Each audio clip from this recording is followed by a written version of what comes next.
This video is very important if you received a SARS refund and you didn't even know that you submitted the tax return.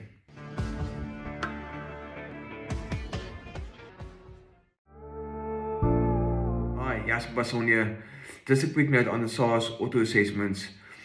SARS currently, since last year, but especially this year, start issuing auto assessments. So it's merely, you don't even have to touch your e-filing, and SARS issue the auto assessment for you based on the information that they have already on the system. Typically IP5s, interest certificates, capital gain certificates, medical aid, RAs, retirement annuities, all those certificates actually pull through to e-filing.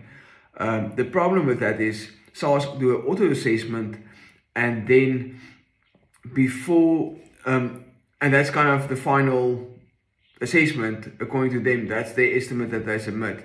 So if you don't within 21 working days do a revised return, so you basically go into e-filing, do an edit of your return to make sure that all the information that's actually correct according to the information that SARS had as well, then that assessment would be final.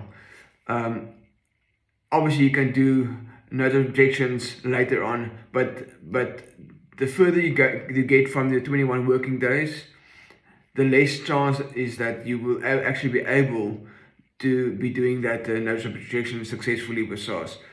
So what you need to look at on that auto assessment, once you receive that, you need to go in, and if you receive the travel allowance, obviously that travel claim still need to be done with from your side. You need to put in your logbook details and everything that you need to do to claim for the logbook details. If you have any additional medical aid expenses that's not on your medical aid certificate, you have to put that additional into the tax return as well. In your personal capacity, there's a good chance that you potentially receive other income, like a sole proprietor income. So if you have a side business that you run together with your salary that you receive from an employer, that information SARS won't have, and you will have to declare that additional to that information and the IP5 that SARS already have.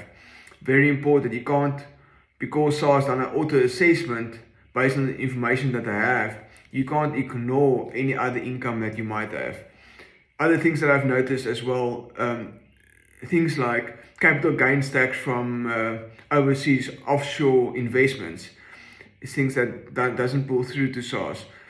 If you have any crypto transactions that you've done, like most people have done in the last year or two, you have to declare that separately as well on your tax return. So please don't accept a refund in your bank merely because you received a refund in your bank. You have to check your auto assessment that SARS issued.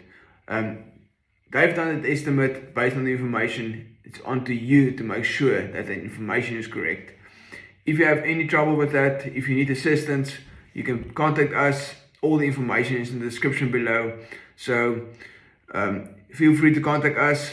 And if you like this, if this video was of value to you, please give me a like and also share it with a friend of yours. Thank you. Enjoy your day. Bye-bye.